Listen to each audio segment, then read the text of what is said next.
요금 24장 말씀은 요한계시록과 같이 마지막 때에 일어날 일들에 대한 예언을 해주시는 소중한 말씀입니다. 어떻게 보면 두려운 말씀이기도 하고 어떻게 보면 우리에게 정말 소망이 되는 말씀이기도 합니다. 이 마지막 때의 말씀을 들으면서 우리는 두 가지 반응이 나올 수 있습니다. 하나는 그날이 올까 봐 두려운 겁니다. 또 하나는 그날이 오기를 간절히 바라는 자가 될 것입니다. 마지막 때에 있을 일들을 통하여서 주님이 우리를 어떻게 바꾸시고 변화시킬 것을 예언하신 것이냐 하면 우리는 그 마지막 때를 오지 않았으면 좋겠다고 생각하는 자의 마음에서 마라나타 주 예수여 어서 오시옵소서 라고 소망하는 자의 마음으로 바뀌게 하실 것입니다. 그래서 오늘 이 종말에 대한 마지막 때에 대한 예언의 말씀, 오늘 이 말씀을 다시 한번 우리가 붙잡고 하나님 우리에게 원하시는 대로 마지막 때를 온전히 믿음으로 살고 정말 소망 가운데 설 수 있는 저와 여러분 되시기를 축복합니다. 오늘 본문에는 두 가지 중요한 예언을 근거로 예수님께서 성취되어지는 예언을 하시는 것입니다. 그 중에 하나가 15절 말씀에 다니엘에 예언된 말씀입니다. 한번 보시겠습니다. 그러므로 너희가 선지자 다니엘이 말한 바 멸망에 가증한 것이 거룩한 곳에 선 것을 보거든 읽는 자는 깨달을진저. 이 말씀을 다니엘서 9장 말씀에 기록되어진 것을 인용하신 것입니다. 그때 다니엘은 환상을 보고 자기가 이 바벨론에서 포로된 가운데 총리가 되어 있지만 환상을 보았습니다. 그리고 분명한 천사의 음성을 듣습니다. 70년 후에 너희가 포로로 끌려온 지 70년 후에 다시 돌아가게 하겠노라고. 그러니까 정해진 이 고난의 때를 보내는 것을 다니엘이 알게 된 것이죠. 그러면 소망이 생길까요? 안 생길까요? 생기죠. 그런데 그 마지막 때에 29절에 9장 27절에 이렇게 예언합니다. 그 70일의 가운데 마지막 때에 이 멸망에 가증한 것이 거룩한 곳에 서는 것을 보게 되리라는 것입니다. 거룩한 곳은 어디일까요? 어디일까요? 성전이죠. 그리고 멸망에 가증한 것은 어떠한 것을 의미할까요? 하나님을 알지 못하고 하나님을 대적하는 자들의 시도와 그러한 압박과 박해를 의미하는 것입니다. 역사적으로 오늘 예수님께서 말씀하신 이 멸망에 가증한 것이 거룩한 것에 서게 되어지는 일들은 그 예수님이 말씀하시는 그 시점에서 과거에 한 번, 미래에 한 번 있었습니다. 기원전 167년에 로마의 안티오쿠스 에피파네스라는 사람이 그 예루살렘의 성전에 제우스 신전을 만듭니다. 그 신상을 만들고 그 제단 위에 돼지의 피로 제사를 드립니다. 하나님께서 이스라엘 민족들에게 모세를 통하여 이렇게 제사하라라고 가르쳐준 중요한 모든 것들을 의도적으로 더럽힌 것이죠. 돼지는 거룩한 정한 동물이 아닙니다. 절대로 돼지로 제사 지낼 수 없습니다. 유대인들에게 있어서는. 그런데 의도적으로 그 성전을 더럽히기 위하여 돼지피로 제우스 신전에서 제단에서 제사를 드린 겁니다. 기원 후 70년에 로마 제국 티토 장군이 그 예루살렘 성전을 완전히 무너뜨리고 로마 황제를 동상을 그곳에 세웁니다. 예언이 성취되어지는 것이죠. 여러분 마지막 때는 언제인가? 이 종말의 때 예수님께서 말씀하신 이 종말의 때는 도대체 언제인가? 우리는 그 때를 알고 싶어 합니다. 그런데 그 때는 하나님께서 의도적으로 그 때를 알지 못하게 하신 거예요. 여러분 만약에 내 생명이 언제 죽을 것이다 알게 되면 우리는 어떻게 살 것 같습니까? 어떻게 살까요? 아주 절망하거나 아주 방탕해집니다. 끝을 안다는 것이 우리에게 축복이 아닙니다. 우리가 설사 내일 내 인생의 종말이 온다 할지라도 우리는 그냥 그 종말의 때를 모르고 사는 것이 하나님의 가장 큰 은혜인 것을 깨닫게 될 것입니다. 오늘 이 자리에 계신 저와 여러분의 삶 가운데에도 우리의 개인적인 종말이 언제일지 아무도 모릅니다.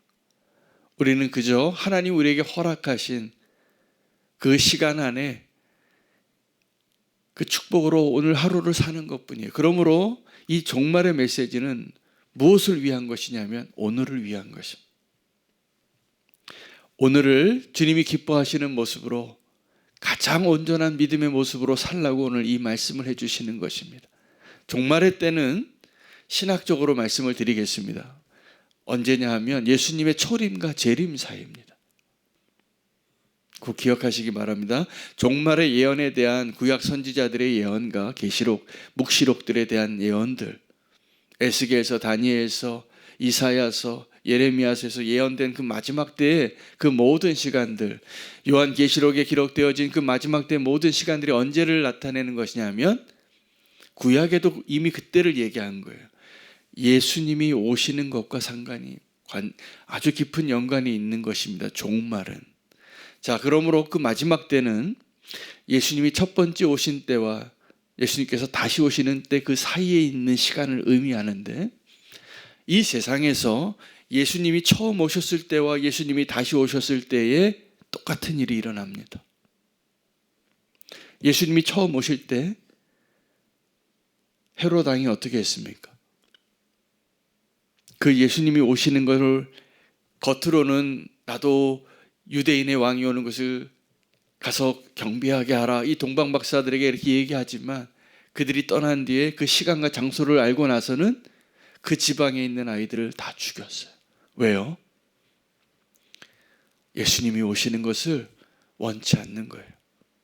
그것이 초림에 있었던 일입니다. 모세가 태어났을 때도 그 예표예요. 애굽의 바로가 사내 아이가 태어나면 다 죽이라고 명합니다.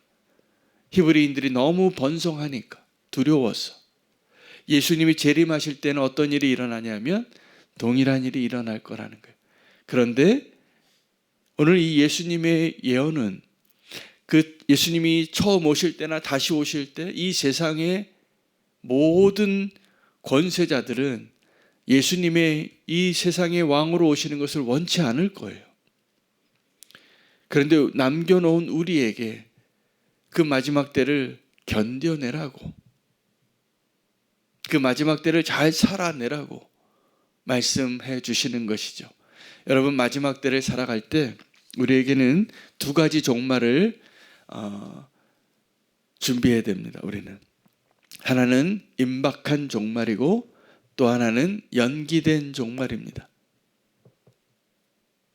그 가운데 우리 믿음이 흔들림 없이 지켜져야 합니다. 임박한 종말을 오늘 말씀해 주고 계십니다. 인자가 다시 오시는 그날에 멸망에 가증한 것이 거룩한 곳에 서는 것을 보게 될 텐데, 그때는 너무나 임박하게 이 종말이 임할 것이기 때문에 어떻게 하라고 하냐면 지붕 위에 있는 사람은 물건 가지고 집에 내려가지 말라는 거예요. 들판에 있었던 사람은, 밭에 있었던 사람은 겉옷을 가지고 뒤돌아보지 말라는 거예요. 그날에는 아이벤 자들과 젖먹이는 아이에게 어려움이 있을 것이라고. 그리고 그날은 겨울이나 안식일이 되지 않도록 주의하라고, 기도하라고. 그날에 아주 더 어려움이 있을 겁니다. 그런 사람들에게는.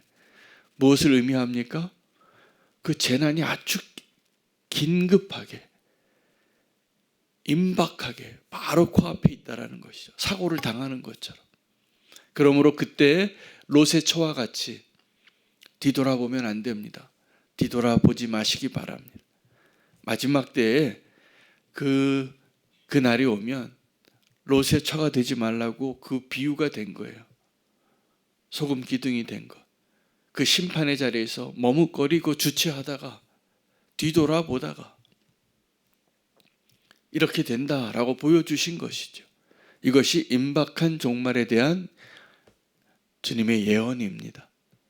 그런데 또 하나는 이 임박한 종말이 아니라 연기된 종말이에요. 메시아가 왔다고, 주님이 재림하셨다고 말하는 거짓 선지자들과 적그리스도들이 나타날 거라는 거예요. 미혹이지요. 그래서 저 골방에 있다, 저 광야에 있다, 저 산꼭대기에 있다. 그래도 흔들리지 말라는 거예요. 쫓아가지 말라고.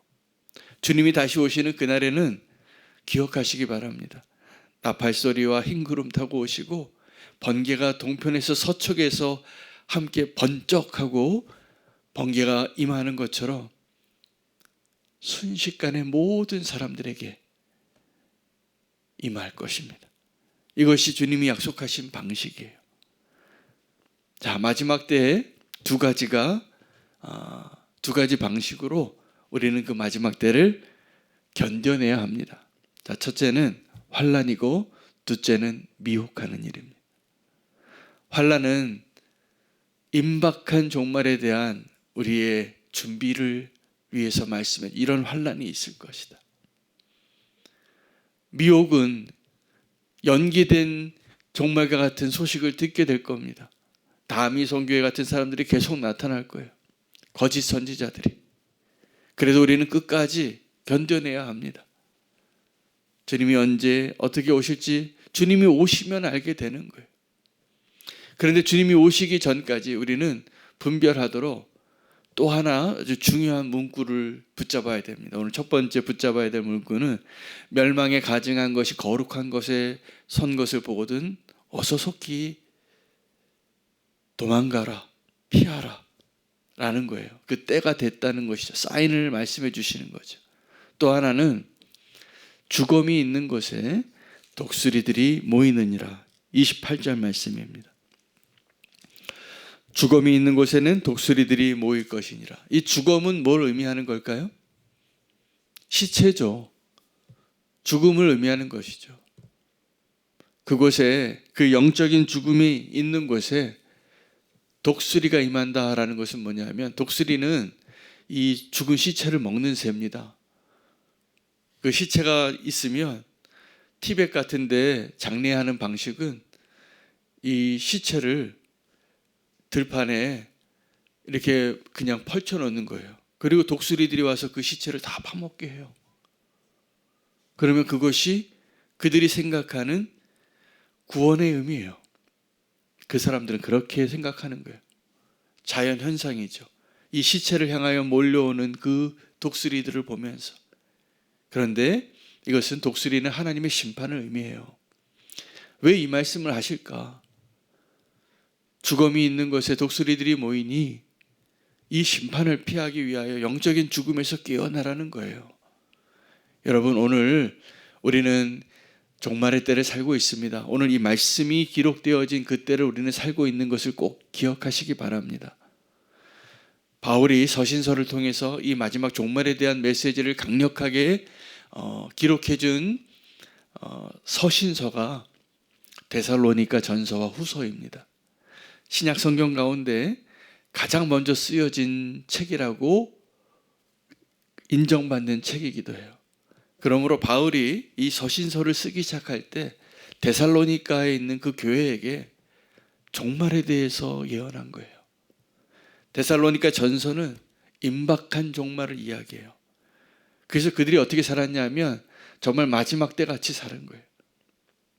네 거 내 거 없이 마지막 때를 기다리며 살았는데 어떻게 됐냐 하면 종말이 안 온 거예요. 어떻게 될까요? 허탈해지겠죠. 그래서 다시 쓴 편지가 데살로니가 후서예요. 그 마지막 때에 우리가 임박한 종말과 연기된 종말을 살아낼 수 있는 믿음이 필요한데 그것이 환난과 미혹을 견뎌내는 것입니다. 우리에게도 오늘 동일한 메시지가 필요합니다. 그 때를 우리는 모르기 때문입니다. 그러나 우리가 두 가지 그 마지막 때에 대한 주님의 예표와 같은 오늘 본문을 꼭 붙잡으시기 바랍니다. 첫째는 멸망에 가증한 것이 거룩한 곳에 선 것을 보거든 도망치십시오. 죽음이 있는 곳에 독수리들이 임하는 것을 아십시오. 이것이 오늘 저 여러분에게 주신 하나님의 메시지입니다. 오늘 이 마지막 때를 살아가는 저 여러분이 지금도 이 환난을 견디지 못하고 염려하고 근심하고 살아갈 겁니다. 깨어 있으시기 바랍니다. 오늘 그 마지막 때를 살아가는 믿음이 오늘 다시 한번 너무나 중요하기 때문에 말세가 언제인지를 알고 주님이 다시 오시기를 기다리는 마라나타의 믿음으로 간구하고 그 믿음으로 살아갈 수 있는 저와 여러분 되시기를 축복합니다. 오늘 말씀 붙잡고 기도